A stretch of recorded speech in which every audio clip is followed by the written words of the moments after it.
Bismillahirrahmanirrahim. Assalamualaikum warahmatullahi wabarakatuh.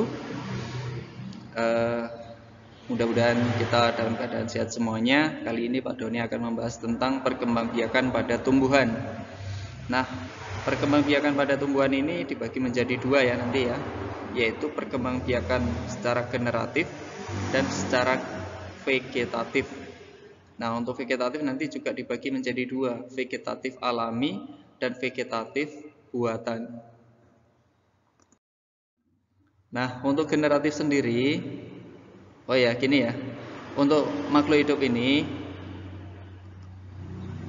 tujuannya apa toh? Berkembang biak, yaitu melestarikan jenisnya agar tidak punah. Nah, untuk tumbuhan ini juga perlu berkembang biak. Nah, untuk yang generatif di sini ya, yaitu ada kata-kata gen, yaitu pertemuan gen jantan pada bunga atau sel kelamin jantan pada bunga disebut dengan benang sari, sedangkan putih adalah sel kelamin betina. Nah, di sini ada pertemuan gen, ada kata-kata gen generatif. Nah, pada bagian bunga di sini ada mahkota kepala sari ya, kepala sari di sini sel kelamin jantan ya, serbuk sari ya. Di kepala sari di sini terdapat serbuk sari. Kemudian ada benang sari. Kemudian ada putik. Putik di sini adalah sel kelamin betina pada bunga. Kemudian ada tangkai putik. Kemudian ada kelopak. Kelopak ini fungsinya melindungi mahkota saat masih kuncup. Ada dasar bunga dan tangkai bunga. Nah, untuk penyerbukan sendiri, yaitu tadi bertemunya serbuk sari ke kepala putik atau menempelnya serbuk sari ke kepala putik.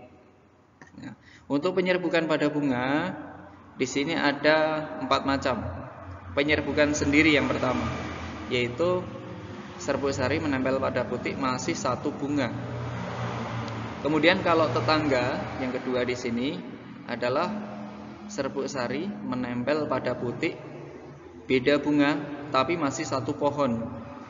Beda bunga tapi masih satu pohon. Kemudian ada silang. Kalau silang di sini beda pohon ya, beda pohon tetapi jenisnya masih sama. Misalkan di sini benang sari A menempel pada pohon lain, pada putik pohon lain bunga C, tetapi masih sama jenisnya. Kemudian ada penyerbukan bastar. Penyerbukan bastar di sini beda bunga, beda pohon, tapi juga beda. Kalau tadi jenis ya, kalau ini beda varietasnya. Misal mangga apel dengan mangga golek. Nah, nanti akan terjadi penyerbukan. Nah, di situ akan bisa jadi nanti menjadi rasanya berbeda.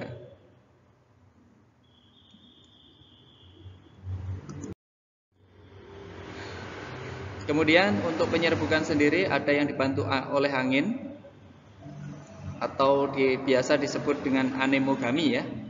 Serbuk sarinya banyak, kecil, ringan. Bentuk tangkai sarinya panjang, bentuk mahkotanya kecil.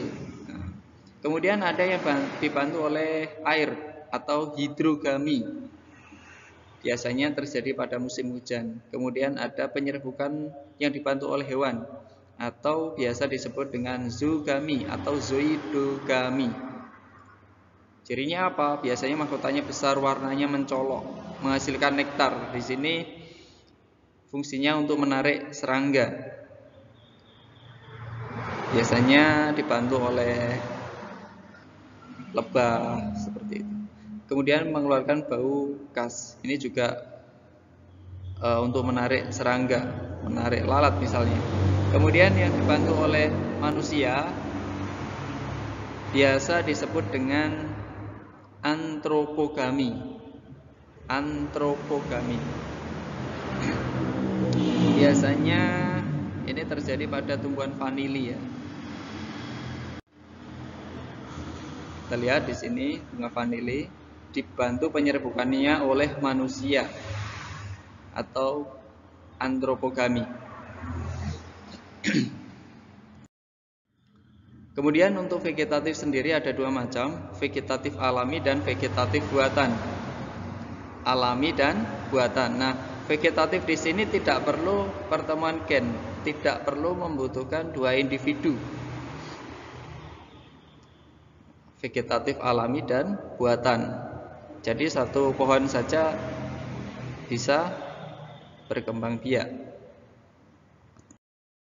Yang pertama adalah vegetatif alami.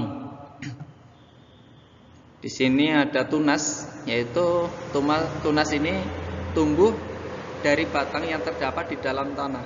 Nah, di sini contohnya apa? Pohon pisang, pohon bambu, ada lidah buaya. Nah, ada satu lagi yaitu cocor bebek. Kalau cocor bebek itu tumbuh tunasnya dari daun. Nah, maka disebut dengan tunas adventif. Adventif.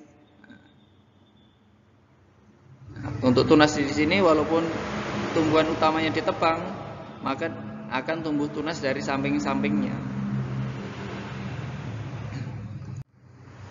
Kemudian ada umbi batang.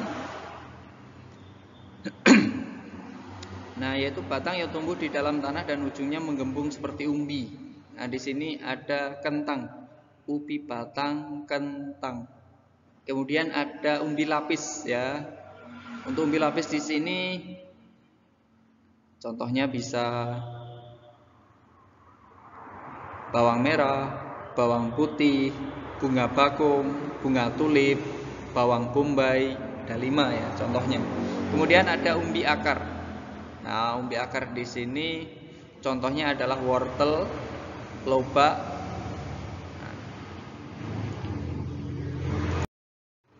Kemudian untuk vegetatif alami ada juga spora. Apa fungsi spora? Yaitu alat perkembangbiakan pada tumbuhan, contohnya jamur. Ada 3 ya, paku, lumut, jamur, atau disingkat dengan palur. Paku, lumut, jamur. Nah, contohnya paku suklir. Nah, di sini ada menempel ya di seperti tumbuhan, seperti di daunnya di sini. Di sini namanya adalah spora. Kemudian ada geragih atau stolon, yaitu batang yang tumbuh mendatar di permukaan tanah. Tumbuhan baru dimulai dengan kuncup yang menyentuh tanah kemudian membelok ke atas. Nah, jadi seperti di atas tanah. Nah, akarnya itu yang menempel di tanah ya, menjalar. Contohnya apa? Arbai, rumput teki, dan stroberi.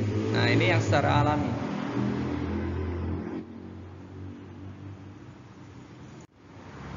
Kemudian ada rizoma atau biasa disebut dengan akar tinggal atau akar tongkat ya. Nah, rizoma di sini adalah batang yang seluruhnya berada dan tumbuh menjalar di permukaan tanah. Tunas tumbuh baru dari ketiak sisi setiap buku akar tinggal. Contohnya apa? Biasanya tumbuhan apotik atau apotik hidup.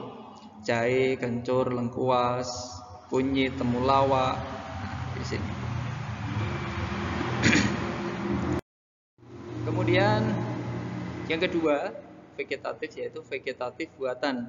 Nah, buatan di sini biasanya dibuat oleh manusia. Tidak membutuhkan pertemuan gen ya, karena vegetatif ya.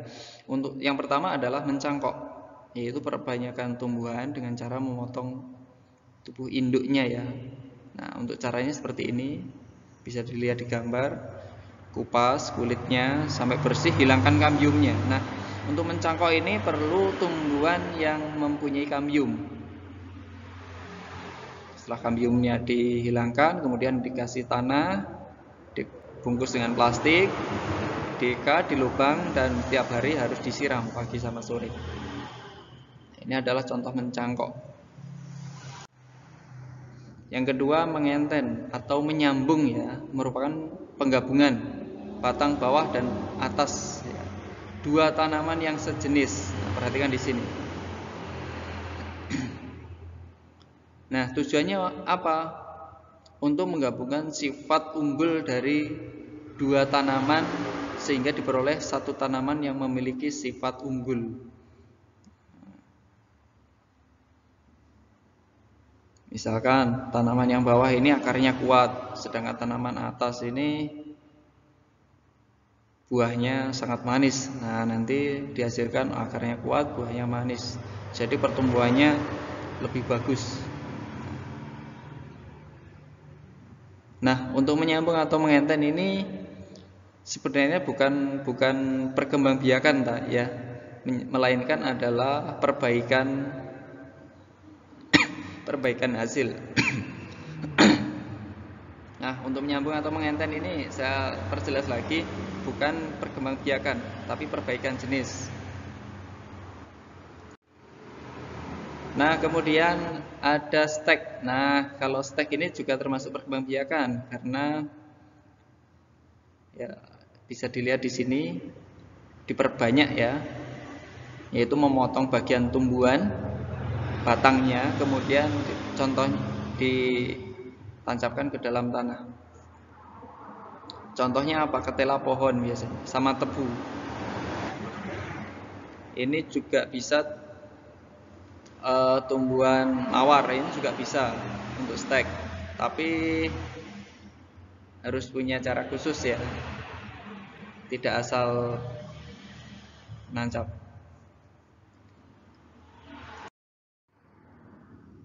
Nah, kemudian yang berikutnya adalah menempel atau okulasi, yaitu menggabungkan mata tunas tumbuhan satu dengan yang lain. Tumbuhan lain ya, tumbuhan yang kan ditempel harus yang kuat ini biasanya.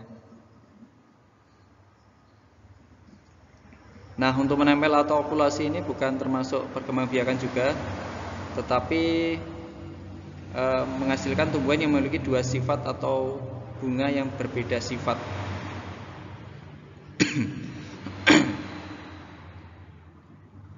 Misalkan tumbuhan mawar digabungkan, nanti akan mendapatkan mawar yang dalam satu pohon itu bisa dua warna, contohnya seperti itu. Kemudian merunduk, kalau merunduk di sini juga termasuk perkembangbiakan, itu menimbun batang yang dijulurkan ke tanah. Kemudian nanti jika yang dijulurkan ke tanah tadi sudah keluar akar, maka dipotong dan akan jadi individu baru. Nah, contohnya apa? Bisa tumbuhan arbei, apel, tebu, stroberi, melati. Ini contoh-contohnya. Demikian yang bisa Pak Doni sampaikan untuk perkembangbiakan pada tumbuhan. Mudah-mudahan kita dalam keadaan sehat semuanya. Terus semangat. Kurang lebihnya mohon maaf. Assalamualaikum warahmatullahi wabarakatuh.